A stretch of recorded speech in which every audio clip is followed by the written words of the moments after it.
Welcome to syamalas kitchen. ఈ రోజు syamalas kitchen లో అన్నవరం ప్రసాదం ఎలా తయారు చేయాలో చూద్దాం। అన్నవరం ప్రసాదానికి కావాల్సిన పదార్థములు రవ్వ, బల్జీ రవ్వ అండి, 1 కప్పు తీసుకున్నాను। ఈ విధంగా లావుగా ఉన్న రవ్వ అయితే బాగుంటుందండి। 1/2 కప్పు బెల్లం, 1/2 కప్పు తేనె, 1/2 కప్పు పంచదార, 10 జీడిపప్పులు, 10 కిస్మిస్, 1/2 కప్పు నెయ్యి। మనం 1 కప్పుకి కప్పున్నర స్వీట్ వేసుకోవాలండి। ఇందులో బెల్లం గాని పంచదార తేనె ఈ 3 కలిపి కప్పున్నర ఉండాలి। మీకు ఇంకా స్వీట్ ఎక్కువ తినాలనుకుంటే 2 కప్పులు వేసుకోవచ్చు। ఏ విధంగా చూసినా మనం 3 రకాలు వేసుకున్నప్పుడు కప్పున్నర గాని 2 కప్పులు గాని మీ తినే స్వీట్ని బట్టి వేసుకోవాలి। ముందుగా స్టవ్ వెలిగించుకుని ఒక మందపాటి గిన్నె పెట్టుకోవాలండి। ఈ గిన్నెలో 1 స్పూన్ నెయ్యి వేసుకోవాలి। నెయ్యి వేడైన తర్వాత మనం డ్రై ఫ్రూట్స్ వేయించుకుని పక్కన పెట్టుకోవాలి।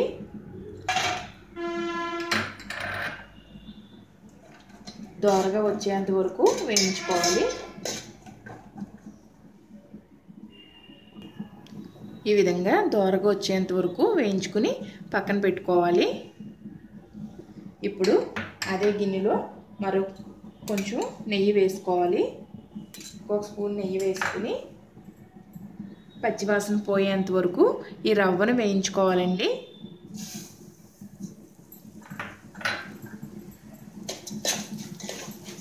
నెయ్యిలో ఇలా రవ్వ వేయించుకోవడం వల్ల మంచి టేస్ట్ వస్తుందండి।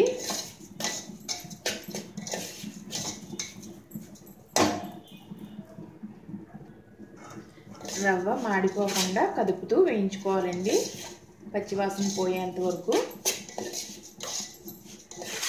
ఇలా కలుపుకుంటూ వేయించుకోవాలి।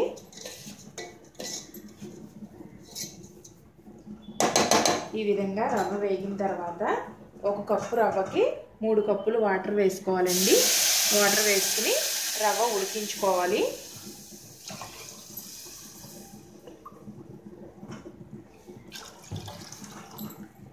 ఈ విధంగా 1 కప్పుకి 3 కప్పుల వాటర్ వేసుకుని ఉడికించుకోవాలి। కొంచెం మీడియం ఫ్లేమ్లో పెట్టుకుని స్టవ్ ఉడికేంత వరకు వెయిట్ చేద్దాము। ఈ రవ్వ ఉడికేలోపు మనం బెల్లం కరిగించుకుందామండి। ఇందులో గిన్నెలో బెల్లం వేసుకుని కొద్దిగా వాటర్ వేసుకోవాలి। ఇందులో కొద్దిగా ఈ విధంగా వాటర్ వేసుకుని బెల్లం కరిగించుకోవాలండి। పక్క స్టవ్ మీద సిమ్లో పెట్టుకుని బెల్లం కరిగించుకుందాం।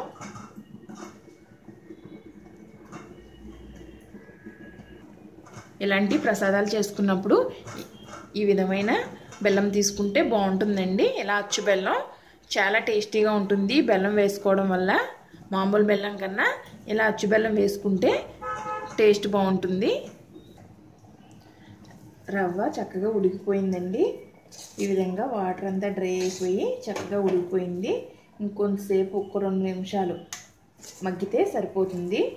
కొద్దిగా వాటర్ తడితడిగా ఉందండి, ఇది కూడా డ్రై అయిపోతే సరిపోతుంది। ఇప్పుడు మనం మూత పెట్టుకుని 1-2 నిమిషాలు వెయిట్ చేద్దాము। రవ్వ అంతా వాటర్ లేకుండా బాగా మగ్గిపోయిందండి। ఇప్పుడు ఇలా ఉన్నప్పుడే మనం పంచదార వేసుకోవాలి।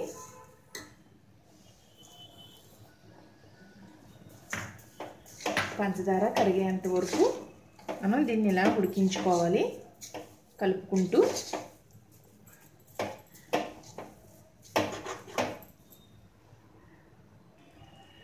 పంచదార మొత్తం కరిగిపోయిందండి। ఇప్పుడు ఇందులోనే మనం ముందుగా కరిగించుకున్న బెల్లం వేసుకోవాలి। మనం ఒక నెట్ తీసుకుని ఇలా వడకట్టుకుంటూ వేసుకోవాలి బెల్లాన్ని।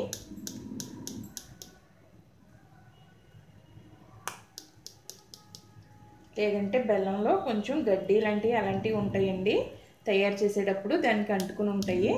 అందుకోసం మనం ఈ విధంగా వడకట్టుకోవాలి। బెల్లంతో స్వీట్ ఏం చేసుకున్నా ఈ విధంగా వడకట్టుకుంటూ వేసుకోవాలి।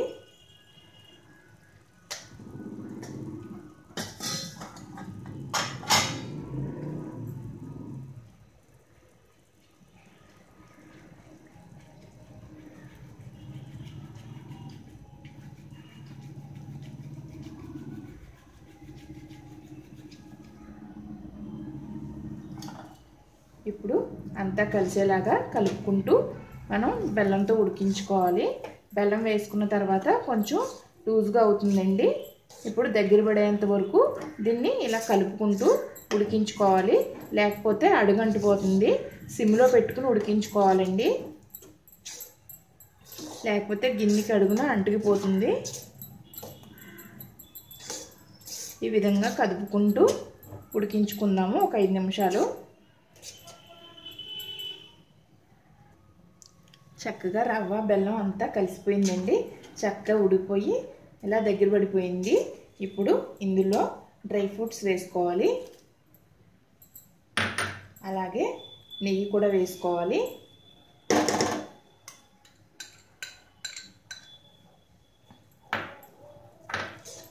ఈ విధంగా అంతా కలిసేలాగా కలుపుకోవాలి.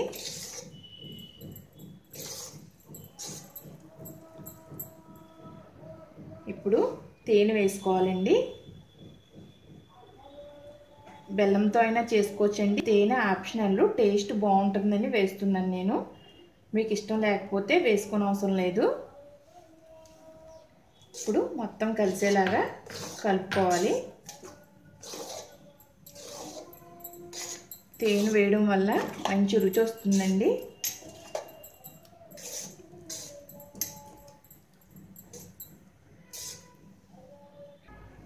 ఇప్పుడు స్టవ్ ఆఫ్ చేసేసుకుందామండి. స్టవ్ ఆఫ్ చేసుకుని సర్వింగ్ బౌల్లోకి తీసుకుందాము. చాలా చక్కగా దగ్గర పడిపోయిందండి. ఇలా ఉంటే సరిపోతుంది. మనకు చల్లారి కొలిది కొంచెం గట్టిగా అయిపోతుంది. ఇలా ఉన్నప్పుడే మనం స్టవ్ ఆఫ్ చేసుకోవాలి. ఇప్పుడు దీన్ని సర్వింగ్ బౌల్లోకి తీసుకోవాలి. ఎంతో రుచిగా ఉండే అన్నవరం ప్రసాదం రెడీ అయిందండి. అన్నవరం ప్రసాదం ఇష్టం లేని వాళ్ళు ఎవ్వరూ ఉండరు. చాలా టేస్టీగా ఉంటుంది. అలాగే మనం ఇంట్లోనే ఇలా ఈజీగా తయారు చేసుకోవచ్చు. మీకు ఈ అన్నవరం ప్రసాదం ఇష్టమైతే కనుక please subscribe my channel. Share చేయండి, లైక్ చేయండి. మీ సలహాలను కమెంట్స్ ద్వారా తెలియజేయండి.